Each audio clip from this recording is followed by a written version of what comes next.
से मनोज कुमार, मेरे YouTube channel back to Gurukul में फिर से आपको तहे दिल से स्वागत है। आज मैं आपके सामने लेकर आया हूं ज्योमेट्री, जिसको हम लोग कहते हैं ज्यामिति। तो सबसे पहले ये जानिए कि ज्योमेट्री का खोज किसने किया था।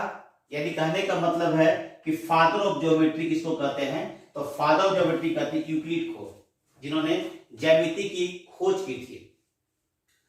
और सबसे पहले ये जाने कि ज्यामिति में पढ़ेंगे क्या, तो मैंने देख कुछ टॉपिक लिखा। पहला है पॉइंट, दूसरा है लाइन, तीसरा है कॉन्कोरेंट लाइन, चौथा है पैरेलल लाइन, है ट्रांसवर्स लाइन, तिर्यक रेखा जिसको हम लोग कहते हैं। इसके बारे में पढ़ाई करेंगे और से बहुत से पॉइंट है। तो सबसे पहले हम ये बात करते हैं कि पॉइंट क्या है, बिंदु किसको कहते हैं, बिंदु है क्या। तो बिंदु का परिभाषा आप लोगों ने पढ़ा होगा कि बिंदु ना जिसकी लंबाई होती है, ना चौड़ाई होती है, ना इसकी मोटाई होती है, उसको हम लोग बिंदु कहते हैं। लेकिन बिंदु से रिलेटेड बहुत सा क्वेश्चन पूछी जाती है। जो क्वेश्चन पहला इसमें क्वेश्चन ये आता है कि एक बिंदु से कितनी रेखा खींच सकते हैं। तो आप लोग गौर से कीजिए कि अगर इसमें रेखा खींचा जाए तो इसमें अनगिनत रेखा खींच सकते हैं, जिसको लोग कहते हैं कि एक बिंदु से हम अनंत रेखा खींच सकते हैं। कितना रेखा खींच सकते हैं, अनंत रेखा खींच सकते हैं। फिर दूसरा पॉइंट आता है कि दो बिंदु से हम कितनी रेखा खींच सकते हैं। अगर दोनों बिंदु को मिला दिया जाए, वो कितनी रेखा खींच सकते हैं। तो ये दो बिंदु सब देखिए, अगर दोनों को मिलाया जाए तो एक और केवल एक रेखा खींच सकते हैं। यानी दो बिंदु को मिला दिया जाए तो एक और केवल एक रेखा खींच सकते हैं। उसी प्रकार अगर तीन बिंदु लिया जाए, अगर तीन बिंदु लेते हैं, अगर तीनों एक समरेख हो तो अगर तीनों को मिलाएंगे तो एक और केवल एक रेखा खींच सकते हैं। अगर असमरेख हो तो हम इससे उभयनिष्ठ एक भी रेखा नहीं खींच सकते हैं। यानी कहने का मतलब ये हुआ, सबसे पहला पॉइंट हुआ कि एक बिंदु समांतर रेखा खींच सकते हैं, दो बिंदु से हम एक और केवल एक रेखा खींच सकते हैं। अगर तीन बिंदु समरेख हो तो इसे एक और केवल एक रेखा खींच सकते हैं, और तीन बिंदु अगर असमरेख हो इसे एक भी रेखा नहीं खींच सकते हैं। सही है। अब नेक्स्ट आते हैं रेखा पे, लाइन किसे कहते हैं, लाइन।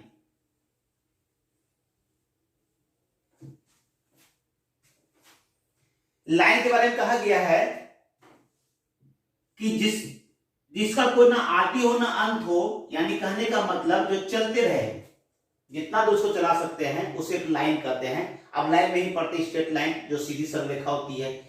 रे पढ़ते हैं किरण, जिसका के आदि तो हो, जिसका अंत ना हो, उसको हम लोग रे कहते हैं, किरण कहते हैं। इसके बारे में पढ़ाई करते हैं लाइन के बारे में। मेन जो आती है जिसको हम लोग बोलते हैं कंकरेंट लाइन, जिसको समांगी रेखा कहते हैं। ये क्या होता है, इसके बारे में जानते हैं।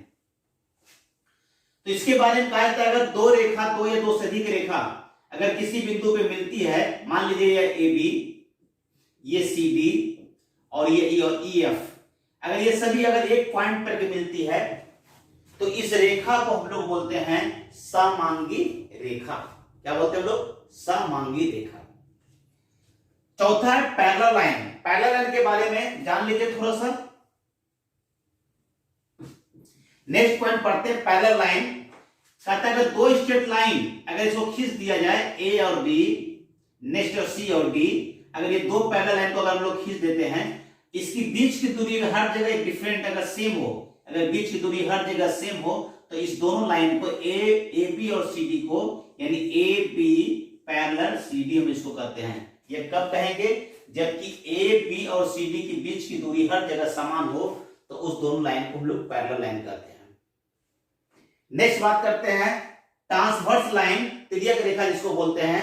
इसके बारे में अगर कहता है कि दो रेखा को या दो समांतर रेखा को जब कोई रेखा काटती है, मान लीजिए दो समांतर रेखा है और एक रेखा इसको काटती है, तो इस रेखा को हम लोग कहते हैं तिर्यक रेखा। यानी काटने वाली रेखा को हम लोग क्या कहते हैं, तिर्यक रेखा, जिसको बोलते हैं ट्रांसवर्स लाइन कहते हैं, यानी तिर्यक रेखा कहते हैं।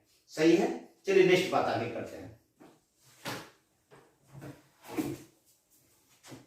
नेक्स्ट टॉपिक आ जाता है आपका एंगल, कोण। कोण कहते हैं जैसे किसको कहते हैं, तो कोण कहते हैं दो रेखा, मान लीजिए ए बी रेखा है, ए बी और एक रेखा ए सी, एक बिंदु मिली ए पर, तो इसके जो क्षेत्र बनता है, ये क्षेत्र को हम लोग कहते हैं कोण, यानी कोण निर्माण हुआ। तो अब कोण के भी कुछ प्रकार होते हैं, जिसमें कहते हैं टाइप्स ऑफ एंगल। पहला है न्यून कोण, दूसरा है समकोण राइट एंगल, तीसरा है अधिक कोण, चौथा है ऋजु कोण, पांचवा है बृहद कोण, और छठा है संपूर्ण कोण। सबके बारे में पढ़ लेते क्या क्या है। सबसे पहले न्यून कोण के बारे में बात करते हैं। न्यून का मतलब है छोटा, छोटा कोण की बात करते हैं। यानी कहने का मतलब हुआ कि यदि वैसा कोण जिसका मान 0 डिग्री से अधिक हो परंतु 90 डिग्री से छोटा हो। यानी कहने का मतलब हुआ कि यदि 0 डिग्री से बड़ा हो जाए और 90 से छोटा हो जाए तो उस कोण को हम लोग बोलते हैं एक्यूट एंगल, न्यून कोण कहते हैं। अब बात करते हैं समकोण, राइट एंगल, मतलब 90 डिग्री। यानी जिस कोण का निर्माण, राइट एंगल का मतलब हुआ कि जिस कोण से 90 डिग्री का मान पूरा होता है उसको हम लोग कहते हैं राइट एंगल, यानी 90 डिग्री। उसके बाद है एक्यूट एंगल, अधिक कोण। अधिक कोण का मतलब हुआ, आप यहां देखिए गौर से, 0 से अधिक और 90 से छोटा, फिर 90 और 90 से जब बड़ा हो, अधिक का मतलब 90 से बड़ा परंतु 180 से छोटा हो, तो हम लोग कहते हैं अधिक कोण। उसका फिगर देख लीजिए, समझ लीजिएगा। ये रेखा खींच देते हैं तो ये देखिए, ये हो गया 90, 90 से बड़ा होना चाहिए, 90 से बड़ा। इस कोण को हम लोग बोलते हैं अधिक कोण। क्या बोलते हैं हम लोग? अधिक कोण। आप स्ट्रेट लाइन एंगल, बीजों कोण कहते हैं। स्ट्रेट लाइन का मतलब हुआ कि एक प्लेन रेखा पे जो कोण बनता है, यानी कहने का मतलब ये हुआ एक रेखा खींच दे और इस बिंदु पर कोण को मापा जाए। ये कोण होता है 180 डिग्री का, जिसको हम लोग हिंदी में बोलते हैं रिजु कोण। क्या बोलते हैं? रिजु कोण। उसके बाद है रिफ्लेक्स एंगल, बृहद कोण। बृहद का मतलब है कि बहुत बड़ा के रूप में, बृहद, बड़े पैमाने पर। यानी कहने का मतलब हुआ 180 से ही बड़ा हो परंतु 360 से क्या हो? छोटा हो, तो हम लोग कहते हैं बृहद कोण। अगर इस कोण को मापा जाए तो ये कोण जो होगा क्या होगा? 180 से बड़ा परंतु 360 से क्या होगा? छोटा। इसको हम लोग बोलते हैं बृहद कोण। अब नेक्स्ट करते हैं कंप्लीट एंगल, जिसको हम लोग बोलते हैं संपूर्ण कोण, यानी पूरा पूरी कोण। यानी कहने का ये मतलब हुआ, अगर एक रेखा खींच लिया जाए तो एक बिंदु पर जितना डिग्री का कोण बनता है उस टोटल कोण को हम लोग बोलते हैं संपूर्ण कोण कहते हैं, जो 360 डिग्री का होता है। तो कोण के बारे में जाने, सबसे पहला न्यून कोण जो 90 से छोटा हो, 0 से परंतु बड़ा हो। दूसरा है समकोण जो 90 के बराबर है। तीसरा होता है अधिक कोण जो 90 से बड़ा परंतु 180 से छोटा है। रिजु कोण, रिजु कोण का मतलब 180 डिग्री के कंप्लीट बराबर जो है। उसके बृहद कोण, इसका मान 180 से बड़ा हो परंतु 360 से छोटा हो। और एक है संपूर्ण कोण, जिसका टोटल मान 360 डिग्री होता है। ठीक है, ये मुख्यतः कोण के प्रकार हो गए। अब इसी कोण से रिलेटेड कुछ रिलेटेड शब्द है कोण से ही, इसके बारे में बात करते हैं। नेक्स्ट टॉपिक आ जाता है रिलेटेड टू एंगल, यानी कोण से रिलेटेड है। सबसे पहला है कॉम्प्लीमेंट्री एंगल, जिसको बोलते हैं कोटि पूरक, ये पूरक एंगल। दूसरा शब्द है सप्लीमेंट्री, जिसको हम लोग बोलते हैं संपूरक। तीसरा है पॉइंट है एडजेसेंट एंगल, जिसको हम लोग बोलते हैं आसन्नी कोण। चौथा है लीनियर पेयर एंगल, जिसको बोलते हैं रैखिक युग्म अभिगृहित। पांचवा है वर्टिकली अपोजिट एंगल और छठा है कॉरस्पॉन्डिंग अल्टरनेट एंगल।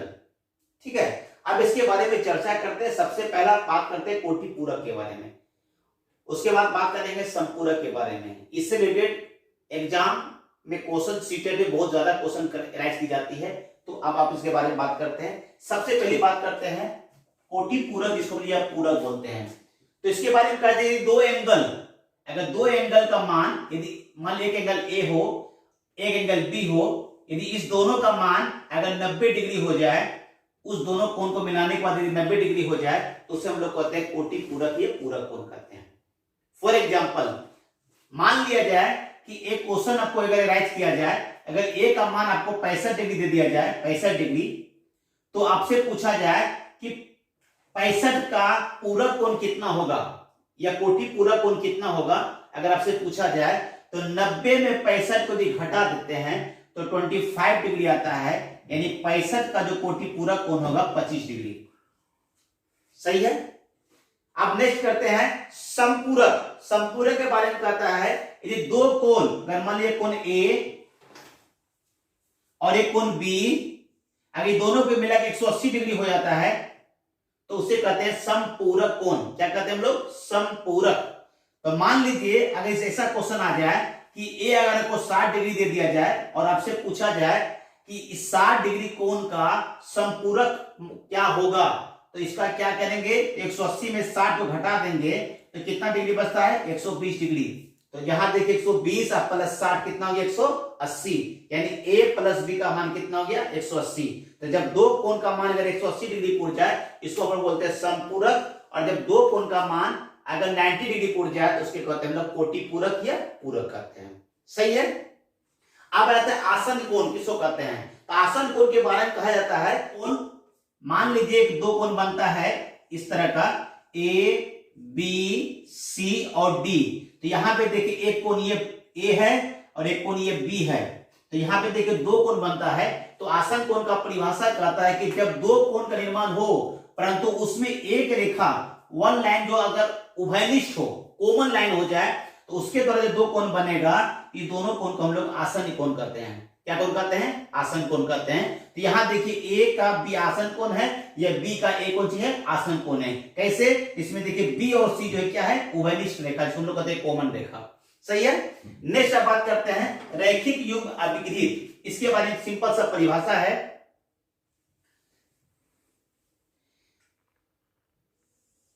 अतः दो आसन कोण का मान, अगर इस आसन कोण ये आसन कोण को कैसे कहेंगे, यदि दो आसन कोण का मान देख लीजिए यहाँ पे ए बी सी और डी, यहाँ सी और डी क्या है, उभयनिष्ठ रेखा।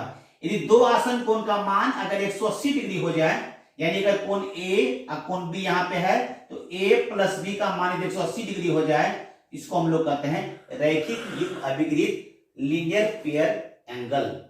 सही है। अब आगे बात करते हैं वर्टिकली अपोजिट एंगल, इसको बोलते हैं शीर्षाभिमुख कोण। क्या कहते हैं हम लोग, शीर्षाभिमुख कोण। इसके बारे में क्या है कि कहा जाता है दो लाइन, दो रेखा किसी एक बिंदु पे कटती है तो आमने सामने का कोण आपस में क्या होता है, बराबर, जिसको हम लोग बोलते हैं शीर्षाभिमुख कोण। यानी कोण ए इस कोण बी के बराबर, कोण सी कोण डी के बराबर, यानी ए बी के बराबर और सी इसके बराबर, डी के बराबर, इसी कहते हैं वर्टिकली अपोजिट एंगल, शीर्षाभिमुख कोण। सही है। नेक्स्ट बात करते हैं कोरोस्पोंडिंग एंड अल्टरनेट एंगल। चलिए इसके बारे में चर्चा करते हैं।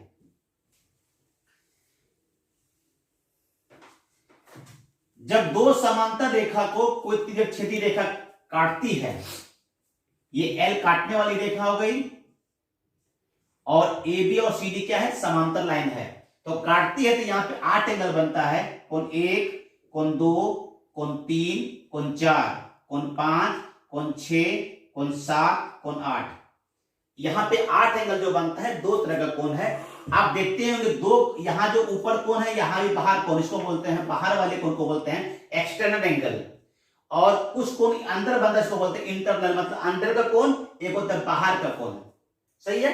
अब इस कोण में देखिए रिलेशन क्या है, यहां पे आप देखते हैं कि कोण 1 ऊपर में है, यहां कोण 5, कोण 1 बराबर कोण 5, यहां पे कोण 4 और कोण 8, कोण 4 और कोण 8, यहां फिर देखिए 2 और 6, कोण 2 बराबर कोण 6, 3 और 7, कोण 3 और कोण 7, इसको हम लोग बोलते हैं कोरोस्पोंडिंग एंगल, इसको हम लोग बोलते हैं संगत कोण।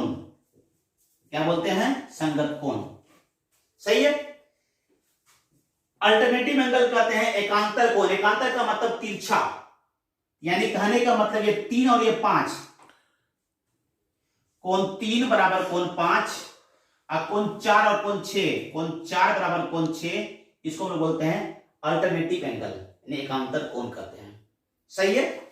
इसमें एक और कंडीशन आता है, कहता है कि तिर्यक रेखा की एक ओर की बात किया जाए तो एक ओर यानी कहने का मतलब इस अंतः कोण का योग, यानी कोण 4 प्लस कोण 5 बराबर 180 डिग्री, और इधर एक तरफ बात किया जाए कोण 3 प्लस कोण 6 बराबर 180 डिग्री।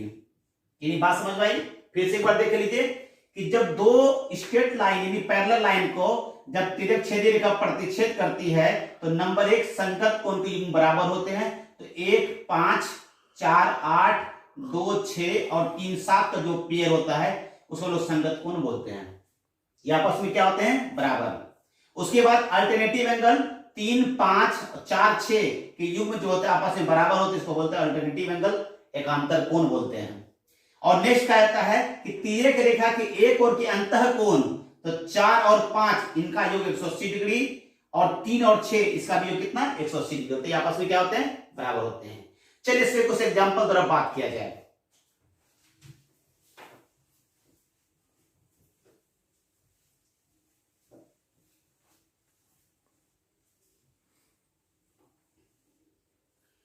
अब उस पे एग्जांपल को सवाल देते हैं।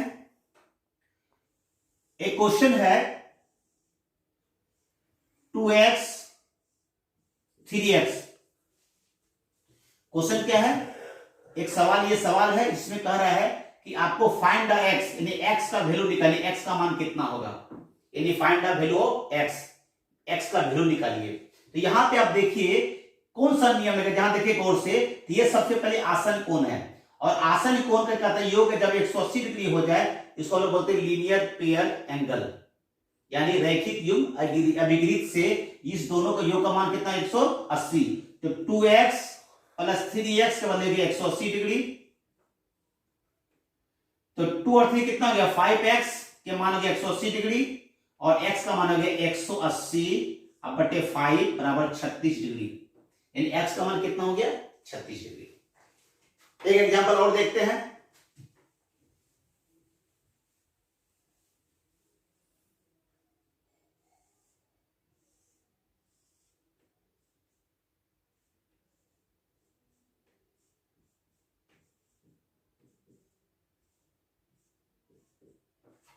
सेम सवाल है, ये बताए तीनों का मान कितना होगा 180। यहां भी आपका find the value of x, यानी x का मान निकालना, x का मान कितना होगा।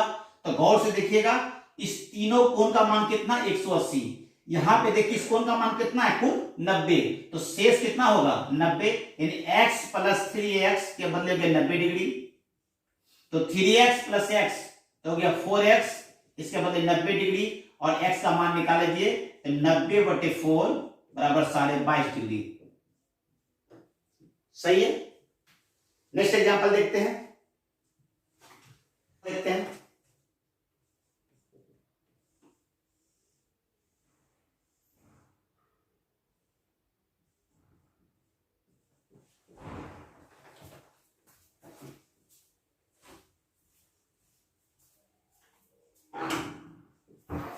नेक्स्ट एग्जांपल देख लीजिए। फिगर में आपको यहाँ पे थीटा का मान निकालना है, थीटा वैल्यू निकालना है। इस फिगर में देख सकते हैं थीटा का मान कैसे निकालेंगे। तो यहाँ पे गौर से अगर किया जाए, अगर यहाँ पे अगर एक रेखा यहाँ से डॉट डॉट इसको मिला दिया जाए, तो आप देखेंगे कि ये और ये रेखा क्या हो गया पैरेलल लाइन, और ये रेखा इसको काट रही है। तो आपको मैं बताया था कि अल्टरनेटिव एंगल बराबर होता है, एकांतर कोण क्या होता है बराबर। तो ये 45 डिग्री कितना हो जाएगा 45।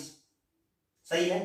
फिर देखिए ये रेखा समांतर, ये रेखा इसको काट रही है, फिर यहाँ पे ये और ये कोण क्या बन रहा है एकांतर कोण बन रहा है। ये 40 से कितना 40, और फिर दोनों कोण को मिला दिया जाए तो थीटा का मान हो गया 45 डिग्री प्लस 40 डिग्री बराबर 85 डिग्री। तो आज का क्लास कैसा आपको लगा? यदि अच्छा लगा हो तो लाइक करें, शेयर करें और इसको जरूर सब्सक्राइब करें। आज के धन्यवाद, बहुत बहुत थैंक यू।